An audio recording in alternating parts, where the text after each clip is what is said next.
اب اگر ہم قانونی مسئلوں کی بات کریں تو پہلے میں پاکستان سے شروع کروں گی، کیونکہ میں نے پاکستان میں بھی امیگریشن کی کچھ پریکٹس کی. وہاں پہ بہت سارے لوگوں کو جب پتہ چلا تو وہ میرے پاس آئے کہ ہماری اپلیکیشنز وغیرہ.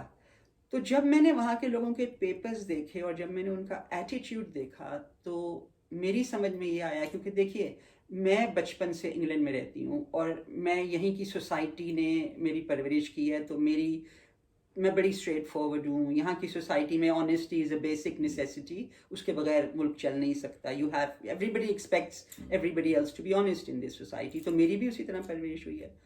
جب میں پاکستان گئی اور لوگوں نے مجھ سے قانونی مشورے مانگے تو انہوں نے مجھ سے ایک جملہ کہا، آپ جو کہیں گے ہم وہ پیپر بنوا دیں گے. تو میں نے ان سے کہا کیا مطلب ہے آپ کا کہ میں جو کہوں گی آپ نہیں، آپ جو کہیں گی پیپر بن جائیں گے، وہ کوئی مسئلہ نہیں ہے. میں نے کہا دیکھیے آپ کو انگلینڈ کے بارے میں سب سے پہلے تو ایک چیز سمجھنی ہے. انگلینڈ میں جو ہے جھوٹے کاغذات نہیں چلتے، اور اگر آپ پہ فالس پیپرز کا اور ان چیزوں کا الزام ایک دفعہ لگ گیا ڈسیپشن کا تو آپ کو زندگی بھر کبھی ویزا نہیں ملے گا. تو آپ کو سچی جو آپ کی سرکمسٹانسز ہیں وہ آپ کو دکھانی ہوں گی، اور اگر آپ کی سچی سرکمسٹانسز سیٹسفائی کر دیں گی انہیں تو کوئی فرق نہیں پڑتا کہ آپ کی سرکمسٹانسز کیا ہیں. وہاں پہ لوگوں کا ایک مسئلہ یہ ہے کہ وہ سمجھتے ہیں کہ دولت سے ہر مسئلہ حل ہو جاتا ہے. تو لوگ کیا کرتے ہیں، اپلیکیشن دینے سے پہلے ایک بہت بڑی رقم اپنے بینک اکاؤنٹ میں ڈال دیتے ہیں، اور وہ سمجھتے ہیں کہ یہ اتنی بڑی رقم دیکھیں گے تو ہوم آفس پر کہیں گے یہ تو بڑے امیر ہیں، ان کے پاس تو بڑا پیسہ ہے، انہیں تو ہم ویزا دے دیتے ہیں. اب ہوم آفس اس طرح کام نہیں کرتا. وہ اس طرح کام کرتے ہیں کہ وہ دیکھتے ہیں اتنا بڑا سارا پیسہ اس بندے کے پاس کہاں سے آیا جس کی منتھلی انکم تو 10,000 روپے ہے. تو وہ پھر آپ سے کہتے ہیں ٹریل آف منی، ہمیں tell us where you got this money from, اور وہ یہ لوگ ایکسپیکٹ نہیں کر رہے ہوتے. اور وہاں پہ بہت سارے ایڈوائزرز یہ ایڈوائز بھی غلط دیتے ہیں. یہاں پر آپ کے جو سرکمسٹانسز ہیں آپ سچ سچ بتائیں. اگر آپ سچ سچ بتائیں گے اور آپ کے سارے پیپرز ایک دوسرے کے ساتھ ٹیلی کریں گے تو آپ کو ویزا مل جائے گا. اچھا، ایک وکیل صاحب نے بھی وہاں کے مجھ سے جب ایڈوائس مانگی امیگریشن کی تو میں نے ان سے کہا کہ آپ کی انکم کیا ہے. تو کہنے لگے کہ میری انکم جو ہے وہ تو مہینے کی 10 لاکھ روپیہ ہے. میں نے کہا ٹھیک ہے، آپ اپنی انکم کے پیپرز جو آپ کی بینک اکاؤنٹس کے دیں، اور پھر ایف بی آر بھی ہوم آفس چیک کرے گی کہ ایف بی آر میں یہ سب چیزیں. تو کہنے لگے نہیں، ایف بی آر میں تو میں 1 لاکھ شو کرتا ہوں. تو میں نے کہا جب ہوم آفس آپ کے پیپرز دیکھے گی، آپ 10 لاکھ کر رہے ہیں اور 1 لاکھ آپ کا ٹیکس جا رہا ہے، تو وہ کہیں گے this is deception, you over inflating your account to get the visa. تو انہوں نے کہا نہیں ایسا نہیں ہوتا، ہمیں ویزا مل جائے گا. تو وہاں کے لوگ جو ہیں وہ ان کی سمجھ میں نہیں آتا کہ یہاں کی سوسائٹی کیسی ہے. اچھا، ایک میں نے کیس کیا تھا، ایک ڈاکیا تھا، کسی گاؤں میں رہتا تھا. وہ 30 سال سے ڈاکیا تھا، اس کے پاس 30 سال کی اپنی پیمنٹ کا وہ تھا. اس کی بیٹی یہاں رہتی تھی، اس نے یہاں پر آ کر وزٹ کرنا تھا. ڈاکے کا کیس میں نے کیا تھا کہ انہوں نے 30 سال سے ایک ڈاکے کا کام کیا تھا کسی گاؤں میں، اور ان کے پاس ساری ایویڈنس تھی، اور ان کی بیٹی یہاں تھی، بیٹی ان کو اسپانسر کر رہی تھی، ان کا ٹکٹ بھیج رہی تھی، اس کا بھی سارا ایویڈنس بالکل ٹھیک تھا. وہاں پہ ہائی کمیشن والے کبھی کبھی بدماشی بھی کرتے ہیں، وہ جان بوجھ کے بھی ریفیوز کرتے ہیں، کیونکہ ان کا یہ ایٹیٹیوڈ ہے کہ جو سیریس ہیں وہ اپیل پہ جائیں گے. ویسے اب اس کیٹیگری میں اپیل آپ نہیں کر سکتے، انہوں نے اپیلیں ہی ختم کر دی، کیونکہ اپیلیں جب میرے جیسے بیرسٹر جاتے تھے تو وہ کامیاب کرا کے ہی نکلتے تھے. تو جب جج نے سنا کہ یہ ڈاکیا ہے، اس کی 30 سال کی انکم کا ہے، بیٹی ہے، جج نے فوراً الاؤ کر دی اپیل، ان کو فوراً ویزا مل گیا، کیونکہ وہ سچ جو تھا وہ corroborate ہو رہا تھا. ان کی ساری ڈاکیومنٹس ایک دوسرے کے ساتھ corroborate ہو رہی تھیں. انہوں نے یہ بتا دیا کہ میں تو اتنا امیر نہیں ہوں کہ میں جا سکوں، میری بیٹی ٹکٹ بھیج رہی ہے تو میں اس کی وجہ سے وہاں پہ جا رہا ہوں. تو یہ چیز لوگ نہیں سمجھتے پاکستان میں، کیونکہ پیسہ جو ہے وہ میجک ہی ہے جو ہر دروازہ کھولتا ہے، لیکن وہ دروازہ آپ کی امیگریشن کی اپلیکیشن کو نہیں کھول سکتی، وہ چابی جو آپ کی پیسے کی ہے. اور سب سے اگر آپ نے اپنا کیس ریفیوز کرانا ہے تو آپ اپنے بینک میں ڈھیر سارے پیسے ڈال دیں اگر آپ کو اپنا کیس ریفیوز کرانا ہے. اچھا، جب میں نے لوگوں کو یہ بتایا تو لوگوں کو ایک تو اچھا نہیں لگا کہ میں نے انہیں یہ بات بتائی. دوسرے انہوں نے کہا نہیں یہ تو بہت لمبا چکر ہے. میں نے ان سے پھر یہ کہا کہ اگر آپ کا کوئی بھی جواب ہے آپ 6 مہینے تک اکٹھا کریں ایویڈنس، جو صحیح چیزیں ہیں وہ سب اکٹھی کریں. نہیں 6 مہینے کون انتظار کرتا ہے جی، اللہ کرے گا، ہم ابھی اپلیکیشن ڈال رہے ہیں. وہ کچھ ایک ایسا، یہ میری سمجھ میں لوگوں کا یہ ایٹیٹیوڈ، یہ سپرسٹیشن کہ ہم ڈال دیتے ہیں ہو جائے گا کسی نہ کسی طرح، کوئی پیر صاحب کے پاس چلے جائیں گے نا، وہ دعا کریں گے اپلیکیشن ہو جائے گی. یہ چیز میری سمجھ سے تھوڑی سی باہر ہے. پہلی بات تو یہ ہے کہ اب इनकी पॉलिसी ये बन गई है कि ये 90% केसेस को रिफ्यूज़ करते हैं। ये एक पॉलिसी है कि 90% केसेस रिफ्यूज़ करने हैं और सिर्फ 10% केसेस हमने कंसिडर करने हैं। तो इंग्लैंड का वीज़ा बहुत ही मुश्किल हो गया। इसकी एक वजह यह है कि यहाँ पे बहुत सारे bogus asylum seekers, bogus visitors, bogus students यहाँ पे आए हैं, वो यहाँ रह गए हैं और सिर्फ खुद नहीं रहे, उन्होंने अपनी पूरी पूरी एक्सटेंडेड फैमिलीज़ को बुला लिया है। तो अब ऐसा है कि बहुत ज़्यादा यहाँ पर इस किस्म के इमिग्रेंट्स हो गए हैं और मुश्किल ये है कि जब वो यहाँ आ जाते हैं तो वो यहाँ की सोसाइटी के रूल्स फॉलो नहीं करते। वो फिर कोशिश ये करते हैं कि यहाँ भी वही चीज़ें करें जो दूसरे मुल्कों में जो उन्हें आदत होती है। मिसाल के तौर पे जो सबसे कॉमन क्राइम यहाँ पे इस किस्म के लोग करते हैं वो ये होता है कि इंश्योरेंस के बगैर गाड़ी चला लेंगे, ट्रैफिक लाइट पे नहीं रुकेंगे और इस तरह की बहुत सारी चीज़ें जो है वो यहाँ पे होती हैं। तो अब ये जो ब्रिटिश सोसाइटी है, मैं आपको एक ब्रिटिश सोसाइटी की एक बड़ी मज़े की बात बताती हूँ जो बहुत सी लोगों के शायद लोगों को ना मालूम हो। अगर आप अंग्रेज़ों के साथ कोई बुरा काम करते हैं, मिसाल के तौर पे अगर आप कोई बॉम्ब लगा देते हैं ट्रेन में, जो 2005 में लगाए गए थे बहुत सारे बॉम्ब, तो अंग्रेज़ सोसाइटी जो है ना ये सड़कों पे आके आपके ख़िलाफ़ कोई वो नहीं करती प्रोटेस्ट, ये कोई गाड़ियाँ नहीं जलाते, टायर्स नहीं वो करते। ये क्या करते हैं, ये अपना कानून तब्दील कर देते हैं खामोशी से, और फिर आपको पता चलता है कि आपने जो वो हरकत की थी उसका नतीजा अब क्या निकल रहा है। 2005 से पहले भी यहाँ पे आना इतना मुश्किल नहीं था। 2005 में जो बॉम्बिंग्स हुई हैं उसके बाद इमिग्रेशन इतनी स्ट्रिक्ट हो गई है, इतनी स्ट्रिक्ट हो गई है कि अब तो मैंने देखा है कि जिन लोगों को 30 साल से वीज़ा मिल रहा था उनको भी इन्होंने रिफ्यूज़ करना शुरू कर दिया। ऐसे ऐसे लोगों के मेरे पास केसेस आए हैं जो वहाँ के बहुत मानी हुई फैमिलीज़ में से आते हैं, उनको भी कि इन्होंने रिफ्यूज़ कर दिया कि आप पहले आए थे, हमें यकीन नहीं है कि अब आप। इनका जो मेन क्राइटेरिया है वीज़ा देने का वो ये है कि पाकिस्तान में आपके टाइज क्या हैं जिनकी वजह से आपको वापस जाना पड़े। अगर आप ऐसे स्ट्रॉन्ग टाइज शो कर देते हैं कि आपके पास कोई चॉइस ही नहीं, आपको वापस जाना पड़ेगा, तो आपको वीज़ा मिलना आसान है। अगर आप यहाँ पे एक मिलियनेयर रिलेटिव भी दिखा देते हैं लेकिन आप वहाँ कोई टाइज नहीं दिखा सकते तो आपको वीज़ा नहीं मिलेगा। यहाँ के स्पॉन्सर्स पे रिलाय करना कि ये बड़े स्ट्रांग हैं, ये हमें वीज़ा दिला देंगे, ऐसा नहीं होता। वो सिर्फ और सिर्फ ये देखते हैं कि ये जो बंदा हम जिससे एप्लीकेशन जिसकी कंसिडर कर रहे हैं इसकी पोजीशन क्या है पाकिस्तान में और इसने कितनी सच्चाई से अपनी एप्लीकेशन फॉर्म फिल की है। अब अगर आप मिसाल के तौर पे एक बैंक क्लर्क हैं और आपकी एक इनकम है, आप यहाँ विजिट वीज़े पे आना चाहते हैं, अगर आपके पास इतने पैसे हैं कि आप यहाँ पे आके एक छोटी होटल में रह सकें, अपना खर्चा पूरा कर सकें, 2 हफ्ते बाद चले जाएं, तो आप उतना अपना बैलेंस जो कि रीजनेबल है और आपने लाखों रुपया नहीं डाला वो आप दिखा दें। अगर यहाँ कोई रिलेटिव स्पॉन्सर करे तो आप दिखा दें कि हम जा रहे हैं लेकिन हमारा रिलेटिव हमें रखेगा भी, घर भी है उनके पास और पैसे भी वो हमारे टिकट के पैसे भी भेज रहा है या टिकट भेज रहा है हमारा।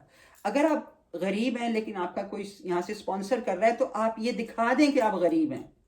आप ये ना कोशिश करें दिखाएं कि आप अमीर हैं, आप दिखा दें कि भाई हम तो गरीब हैं, कोई हमें स्पॉन्सर कर रहा है। सच्ची सच्ची आप एप्लीकेशन डाल दें, आपके ज़्यादा चांसेस हैं कि आपको वीज़ा मिलेगा। अगर आपके टाइज हैं, मिसाल के तौर पे अगर कोई आदमी आ रहा है उसके बीवी बच्चे वहाँ पे हैं तो वो जाएगा वापस बीवी बच्चों के लिए। अगर कोई बहुत अच्छी जॉब है उसे छोड़ के नहीं आएगा, बहुत अरसे से जॉब लगी हुई है, उस जॉब से लेटर ले और दिखाए कि ये इतने अरसे से मैं ये जॉब कर रहा हूँ, तो कोई वजह नहीं है कि वो उन्हें वीज़ा ना मिले अगर प्रॉपरली प्रिपेयर हो उनका। सबसे बड़ा जो मसला हमारे लोगों को आता है, पहली बात तो ये है कि जो वहाँ के एडवाइज़र्स हैं वो भी जो इसकी कंडीशंस हैं उन्हें नहीं पढ़ते। जो वीज़ा की कंडीशन, हालांकि हर एप्लीकेशन के साथ एक नोट्स होते हैं, गाइडेंस नोट्स जो आपको बताते हैं कि आपने क्या क्या करना है, वो पढ़ने की तकलीफ गवारा नहीं करते। छोटी छोटी चीज़ें मिस आउट कर देते हैं कभी कभी जिसकी वजह से वीज़ा रिफ्यूज़ हो जाता है। और देखिए वीज़े की अब फीस होती है बहुत बड़ी, लोगों का वीज़ा रिफ्यूज़ होता है तो वो सफ़र करते हैं बिकॉज वो फ़ीस उन्हें वापस नहीं मिलती। तो ये बड़ा ज़रूरी है कि लोग गाइडेंस पढ़ें। अब अगर यंगस्टर्स हैं जो एज स्टूडेंट्स आना चाहते हैं तो उनके लिए तो कोई मसला ही नहीं है क्योंकि सारा कुछ इंटरनेट पे है। Home office, I think homeoffice.gov.uk के नाम से वेबसाइट है, उस पर आप जाएं, स्टूडेंट की कैटेगरी निकालें और पढ़ें कि क्या कंडीशंस हैं और वो कंडीशंस आप कोशिश करें कि आप पूरी कर सकें। तो अगर आप कंडीशंस पूरी कर सकेंगे तो कोई वजह नहीं है कि आपको वीज़ा ना मिले। लेकिन अब मुश्किल ये है कि अगर वो वीज़ा नहीं देते तो अब कोई राइट ऑफ अपील नहीं बचा except for family members like wives और चिल्ड्रन, डिपेंडेंट पेरेंट्स। इसके अलावा उन्होंने किसी कैटेगरी में वीज़ा जो है उसकी रिफ्यूज़ल पे अपील राइट ख़त्म कर दिया है। तो अब मेरे जैसे बैरिस्टर्स कोर्ट में जाके उनके लिए लड़ नहीं सकते जैसे कि हम पहले लड़ते थे। अभी भी आपके पास जुडिशियल रिव्यू का ऑप्शन है, लेकिन जुडिशियल रिव्यू जो है वो सिर्फ इस बेसिस पे होता है कि होम ऑफिस ने जो अपनी पावर्स एक्सरसाइज की हैं उनमें कोई प्रोसीजरल एरर तो नहीं था, not on the merits of the application, but if they made a procedural error, for example, if they didn't consider your application within the time frame they said they will, things like that, it's much more tricky अगर आप judicial review पे जाते हैं। और दूसरा मसला judicial review का ये है, जो सबसे बड़ा मसला है, अगर आप केस हार जाते हैं तो आपको दूसरे साइड की फीस भी देनी पड़ती है। तो एक तो आपका वीज़ा रिफ्यूज़ हुआ, ऊपर से अगर आपने जुडिशियल रिव्यू किया तो आपको दोनों तरफ की, अपनी भी और दूसरे साइड की भी फीस देनी पड़ी, जो कि लोगों के लिए पाकिस्तान में आपको पता है आजकल 350-60 पाउंड चल रहा है। Yes. तो वहाँ पे तो जो अच्छे मिडिल क्लास लोग भी हैं वो भी अफोर्ड नहीं कर सकते। यहाँ पे आकर तालीम हासिल करना तो अब बहुत ही मुश्किल हो गया है। जो पाउंड रेट का हाल वहाँ पे इकोनॉमी की वजह से हुआ है, उसकी वजह से तो बड़े मसले हैं। जब ये इन्होंने अपील राइट्स ख़त्म कर दिए तो मैंने अपनी इमिग्रेशन की प्रैक्टिस बहुत कम कर दी और फिर मैं फैमिली लॉ की तरफ चली गई। अब काफ़ी अरसे से मैं फैमिली लॉ प्रैक्टिस कर रही हूँ। अब देखें, फैमिली लॉ में दूसरी तरह के मसले सामने आते हैं जो बहुत बड़ा है। मैं मेनली चिल्ड्रन मैटर्स में स्पेशलाइज करती हूँ कि अगर पेरेंट्स सेपरेट हो गए तो आमतौर पे बच्चा एक वालदैन में से एक से महरूम हो जाता है। मेरी कोशिश होती है कि बच्चे की ज़िंदगी में दोनों पेरेंट्स मौजूद रहें, क्योंकि बच्चों को आप एक दूसरे को डिवोर्स कर सकते हैं, अपने बच्चों को डिवोर्स नहीं कर सकते। इसमें कई मसले होते हैं। एक तो ये है कि आम तौर पे औरतें और बच्चे साथ होते हैं, 10% में मर्द भी होते हैं, लेकिन 90% में अच्छा औरतों को जो गुस्सा होता है उसकी वजह से वो बच्चों को वालिद से नहीं मिलने देती। ये एक बहुत बड़ा मसला है कि मैंने इंग्लैंड में रहकर एक चीज़ और ये भी नोट की है कि एशियन लोगों में और अंग्रेज़ लोगों में फ़र्क ये है कि एशियंस हद से ज़्यादा इमोशनल होते हैं और वो उस इमोशन को कंट्रोल करना नहीं चाहते, जिसे हम इंग्लैंड में कहते हैं ना इमोशनल इंटेलिजेंस, वो एशियंस में बहुत कम होता है। वो इमोशंस में आके लॉजिक भूल जाते हैं, लॉन्ग टर्म बेहतरी भूल जाते हैं।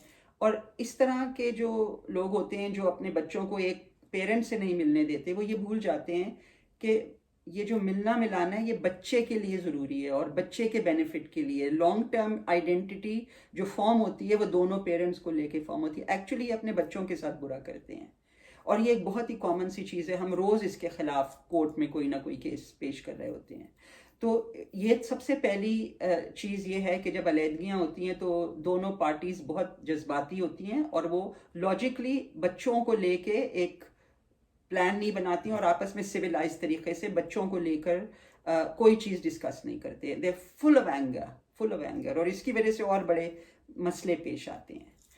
दूसरा एक मसला ये है कि लोग ये कहते हैं कि जो डिवोर्स रेट है ये इसलिए बढ़ रही है कि औरतें बहुत ज़्यादा आज़ाद हो गई हैं, काम करने लगी हैं। ये एक बड़ा कॉमन सा परसेप्शन है कि इस वजह से, क्योंकि पहले जब औरतें घर में होती थी तो शादियाँ कामयाब होती थी। अब मैं आपको बताऊँ कि इवन इन इंग्लैंड जो एशियन सोसाइटी है, कोई 10 साल पहले तक भी जो डिवोर्स रेट था वो 2% था, जस्ट 2%।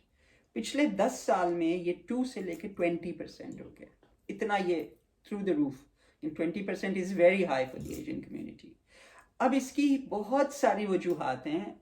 आप खाली औरतों को इसमें ब्लेम इसलिए नहीं कर सकते कि औरतों के ऊपर इस मुल्क में जो प्रेशर है, जो बहुत से लोग नहीं समझते, वो ये है कि यहाँ पे महंगाई इतनी है, ख़र्चे इतने हैं कि किसी भी कपल की ज़िंदगी नहीं चल सकती अनलेस कि औरत भी काम ना करे।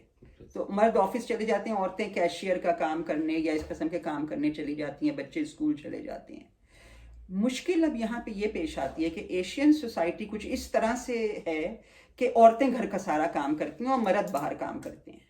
अब जो औरतें यहाँ पे काम करती हैं उन पे ये जिम्मेदारी होती है कि घर आके सारा घर का काम भी उन्हें करना होता है। शौहर अपने काम से आके बैठ जाते हैं, वो काम से आती है औरत, वो खाना भी पकाए, बच्चों का भी करे, सास ससुर का भी करे, घर का भी करे, सब कुछ करे और दूसरे दिन सुबह ही सुबह उठ के फिर काम पे चले जाए। जब तक हमारी खवातीन अपने बेटों को भी वही सबक नहीं सिखाएंगी जो वो अपनी बेटियों को सिखाती हैं। सब बच्चों को ये पता होना चाहिए कि खाना कैसे बनाते हैं, घर कैसे चलाते हैं, वॉशिंग मशीन कैसे चलाते हैं, फ्रिज में चीज़ें किस तरह रखते हैं। जब तक मर्द और औरत को ये नहीं पता होगा, सिर्फ औरतों का घर से बाहर जाके काम करना काफ़ी नहीं है, मर्दों को घर के अंदर किचन में भी जाना पड़ेगा, तब ये डिवोर्स रेट कम होगा। क्योंकि इस वक्त हमारी जो खवातीन हैं वो they are cracking down under the weight of responsibility. और आपको पता है यहाँ इंग्लैंड में मेरी एक फ्रेंड है, उन्होंने रिसर्च की थी, 3 times as many Asian women suffer from mental health issues than any other race।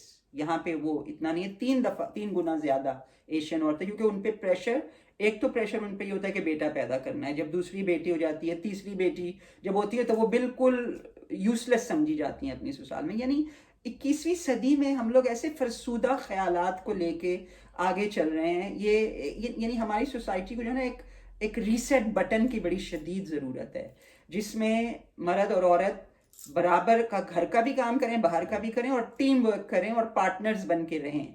ये नहीं कि एक औरत जो है वो 24 घंटे जो है वो अपने काम कर रही है। ये एक बहुत बड़ी वजह है। क्योंकि देखिए इंग्लैंड में अगर आप, जैसे मेरी वालदा और मैं, हम दोनों अकेले थे, तो यहाँ की सोसाइटी किसी को भूखा नहीं मरने देती, किसी को होमलेस नहीं रहने देती। आपको यहाँ की सोसाइटी में सड़क पे बच्चे भागते हुए, गाड़ियाँ साफ करते हुए कहीं नहीं मिलेंगे। चिल्ड्रंस होम्स हैं, जो बच्चे बेसहारा होते हैं उनको चिल्ड्रंस होम में इनकी परवरिश करते हैं। स्कूल फ्री है सबका, मेडिकल फ्री है सबका। तो यहाँ पर अगर कोई औरत और बच्चे हैं तो वो बेसहारा नहीं है, तो फिर औरतें क्यों बर्दाश्त करें ये सारी चीज़ें? या तो उन्हें क्वालिटी ऑफ लाइफ मिले शादी के बाद, अगर क्वालिटी नहीं मिलती तो वो क्यों फिर गुलाम बन के रहें और हर वक्त काम करती रहें? ये एक नेचुरल सी चीज़ है। मुझे मालूम है कि कुछ औरतें भी काफ़ी बदतमीज़ होती हैं, लेकिन ये एक बहुत छोटी परसेंटेज है। मैं आपको बताऊं, मैंने हर रेस के साथ काम किया है। जितनी सिविलाइज्ड कल्चर्ड एशियन औरतें होती हैं, किसी और कल्चर में मैंने इतनी ज़्यादा सॉफ्ट स्पोकन और शर्मीली और नो सेल्फ कॉन्फिडेंस जो है, ये सबसे ज़्यादा आपको एशियन औरतों में नज़र आएगा। बहुत कम फीसद ऐसी है कि जो बदतमीज़ी करें या आउट ऑफ द वे जाएं। मैं आपको बताती हूँ कौन सी औरतें ज़्यादा करती हैं ये। एक जो रिवाज है हमारा वो ये है कि हम इस सोसाइटी में अपने बच्चों की आपस में शादियां नहीं करनी पसंद करते। हम चाहते हैं हम वापस इंडिया पाकिस्तान जाएं और अपने वहाँ से लोग लेकर आएं। जब वहाँ से लड़के लड़कियां लेके आते हैं तो काम चलता रहता है। जब लड़कियां लेके आती हैं लड़के तो बड़ी मुश्किल हो जाती है। उनमें से कई लड़कियां जो अंग्रेजी जानती हैं, जो यहाँ का सिस्टम जानती हैं, वो लड़कों पे हावी होती हैं और वो फिर ये एक्सपेक्टेशन रखती हैं कि वो लड़का जो है वो बाहर भी काम करे, घर आके भी सारा काम करे, बच्चों का भी करे। आमतौर पे वो ब्रिटिश बॉर्न, ब्रिटिश सेटल्ड लड़कियां होती हैं जिन्हें अब अपने राइट्स का और हर चीज़ का पता होता है। तो वो वहाँ से, और आमतौर पे ये इस तरह की लड़कियां, ख़ास तौर पे जिनकी 2-3 शादियां पहले हो चुकी हों, पहले से 2-3 बच्चे हों, उनके वालिदैन उन्हें वहाँ ले जाते हैं इंग्लैंड आने के लिए। वहाँ से एक अच्छा सा लड़का लेके वो यहाँ आ जाती हैं। फिर फैमिली भी उस लड़के को डोमिनेट करती है, लड़कियां भी करती हैं। मैं ये नहीं कह रही हर केस में, लेकिन मेरे केसेस में सबसे ज़्यादा ये चीज़ जो सामने, मैं अपने केसेस की परसेंटेज पे आपसे ये बातें कर रही हूँ। May be it's common, may be it's my experience, I don't know, could be either.